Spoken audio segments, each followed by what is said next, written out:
नमस्कार प्रेक्षक हो, मी अक्षदा. तुम्ही पाहत आहे राष्ट्र सह्याद्री न्यूज. राष्ट्र सह्याद्री न्यूज मध्ये आपलं स्वागत.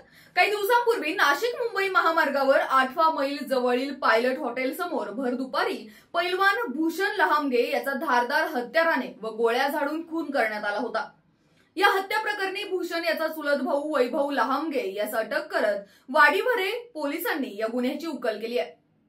पोलिसांनी दिलेल्या माहितीनुसार वाडीवरे पोलीस स्टेशन मध्ये भादवी कलम 302, 109, 506, 34 अन्वय भारतीय हत्यार कायदा कलम 325 प्रमाणे गुन्हा दाखल असून वाडीवरे पोलिसांनी सर्व बाजूंनी कसोशीने तपास करून भूषण लहामगे याचा चुलत भाऊ वैभव यशवंत लहामगे यास अटक करून त्याच्याकडून सदर गुन्ह्यात वापरलेली स्विफ्ट डिझायर कार त्र्यंबकेश्वर येथील पार्किंग मधून तर वालदेवी धरणालगत पुरून ठेवलेला गुन्ह्यात वापरलेला गावठी कट्टा हस्तगत केलाय. या गुन्ह्यात वैभव याचे इतर 2 साथीदार देखील सहभागी असल्याची कबुली वैभवने दिली आहे.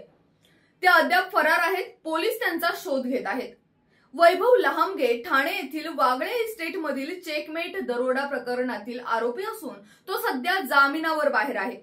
वैभव आणि भूषण याचा वडिलोपार्जित जमिनीच्या वाटणीवरून वाद होता. त्या कारणावरून त्याने भूषण लहामगे याचा खून केला असल्याचे तपासात निष्पन्न झाले असल्याची माहिती पोलिसांनी दिली आहे.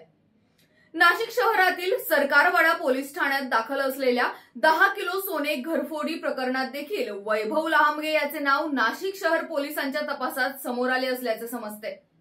सदर गुन्ह्याचा तपास नाशिक ग्रामीणचे पोलीस अधीक्षक विक्रम देशमाने, अप्पर पोलीस अधीक्षक आदित्य मिलखेलकर, उपविभागीय अधिकारी बापूराव दडस यांच्या मार्गदर्शनाखाली वाडीवरे पोलीस स्टेशनच्या पोलीस निरीक्षक सारिका अहिरराव, पोलीस उपनिरीक्षक सुनील बिराडे, राजू पाटील, पोलीस नाईक प्रवीण काकड, विक्रम काकड, शरद धात्रक, आदिप पवार, धोंगडे, मांडवडे, येशी गीते तुपलोंढे बोराडे आदींच्या पथकाने ही कामगिरी बजावली आहे.